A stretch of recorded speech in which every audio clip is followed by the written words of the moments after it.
Absolutely. And certainly in terms of the enterprise brand, I think corporate social responsibility and branding come awfully close together. The main thing I would say about corporate social responsibility as a branding move is that it is non-differentiating.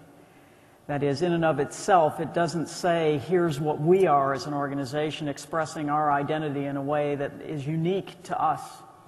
So I think it's not so much that CSR or sustainability or governance is going to replace the brand, but rather there's going to be a partnership between the two like nothing we've seen before.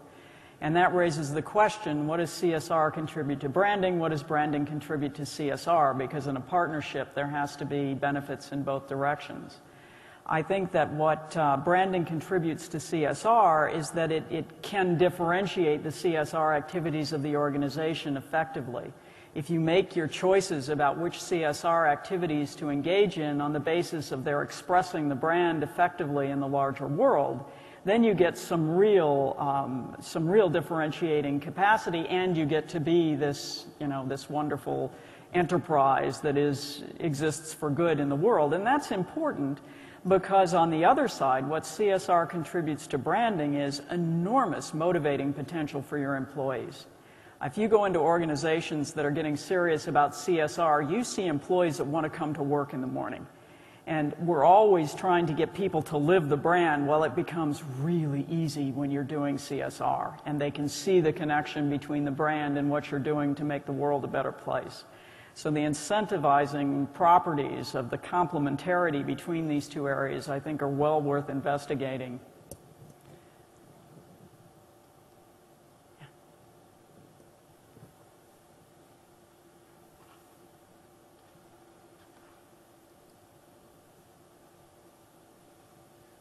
I was wondering if you could perhaps comment on the question of how you build trust in brands, because it seems, at least to myself, as someone who's not a marketing person but an HR person, one of the challenges in the marketing world is that the traditional approach of building brands as done by the motor industry or the oil industry has led to a sort of a perception that branding is, in some senses, related to insincerity.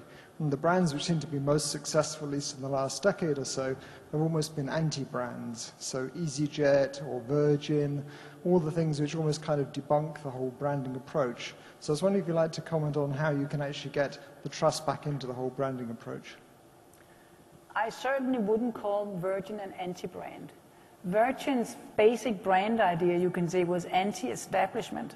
It was going up against the fat cats, showing fun, value for money, creativity, and so on and so forth. But I think Branson, in our book, we at least claim that it's one of the most cleverly managed corporate brands in the sense that it has a very, very powerful idea, represented symbolically in an extremely strong person, just as EasyJet, by the way, but that it has been able to take that anti-establishment idea into still new business areas. Now, Virgin's risk is, in a sense, the same with Apple, that these sort of counter-establishments brand at some point get establishment, and you can say, how can they reinvent themselves in that way? But that's just to say, I don't think that Virgin and EasyJet are less branding than Shell.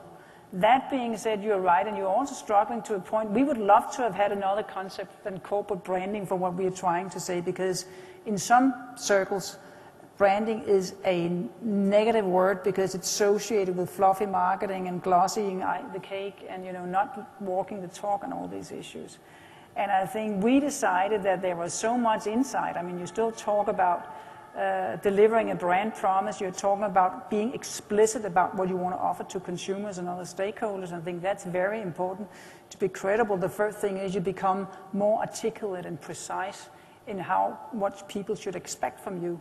And you can say in that sense, and that has been Wally Olin's argument, if you know him, in the discussion with Naomi Klein and a lot of the anti-brand movement, is that strong brands that are articulate, they allow the consumer to choose or the customer to choose, because in most markets there will be alternatives.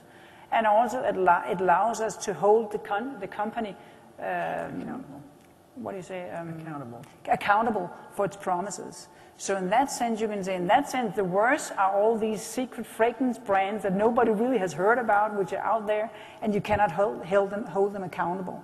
So I think that there are some of these arguments in branding, but I think if you, the need for rebranding or branding is obvious in many cases. So I think you're adding a point, and we just haven't found a better term, because it's more than communication. You have to talk about the behavioral dimension, and the reason why we talk about the need for a cultural perspective of branding is to remember the foundation and practice, and you can say the way things are actually done.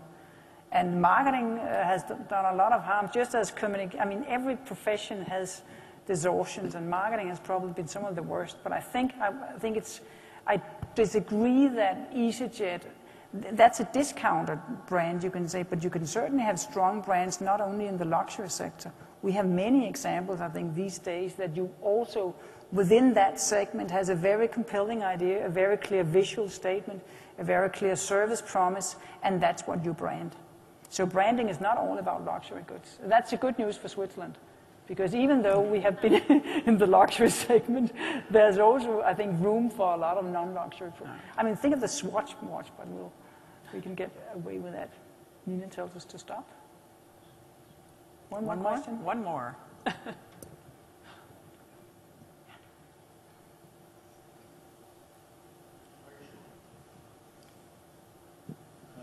My name is Marc Angebo. I work in the advertising business, on the advertising side. The question is about the media company, and I would like to hear your thought about the threat which are being faced by the media company providing content, being paid by advertisers, and this business model is under threat. So is your model effective? Is listening to stakeholders would be effective for this media company? I'm trying to be provocative here, but it's a major question for this media company. I don't know enough about that. Yeah, boy, that's a big question. I mean, my worry is not so much the media company as it is the identity of the profession of journalism. And I think all of these questions around what has happened with the media and the corporate involvement in media has produced a crisis for that profession that needs to be addressed at the professional level. And it worries me tremendously, particularly being from the country I'm from, that freedom of the press has been compromised.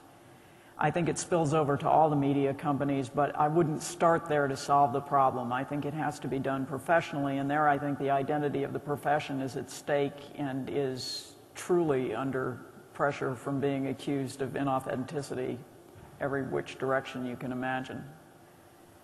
So I don't know. I'd have to think a lot more about the media companies' position in this and what they could do to, again, right the category, which has been the problem in most of the consumers' and stakeholders' minds.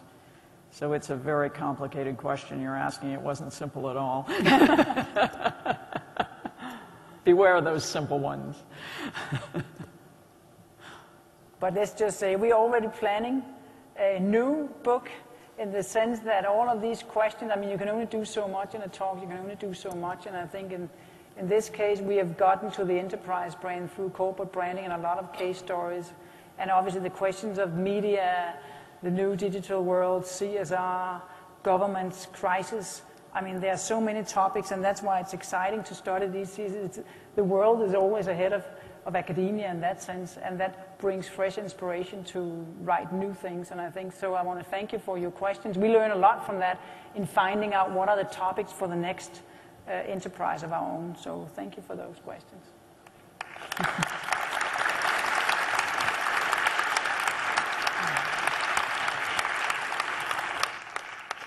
Thank you very much to have you here. The good news is you're not just thinking about the new book, but you have also the new book or the most recent book outside. So, and you decided you're very willing to sign the book. So whoever want to buy a book, you get the signature outside, and you're also, I think, available for any further discussions. Absolutely. What is good news as well is that we're already planning the next event, which will take place on March 6th. Unfortunately, not in Geneva, but at another place. It will be in Lausanne at the IOC. So a very nice place, March 6th. So please, if you can note this down in your Blackberries, notebooks, whatever. It would be great if you can basically meet us there. Sorry, I've just seen it, May 6th. So May 6th in Lausanne. That's now the end of today.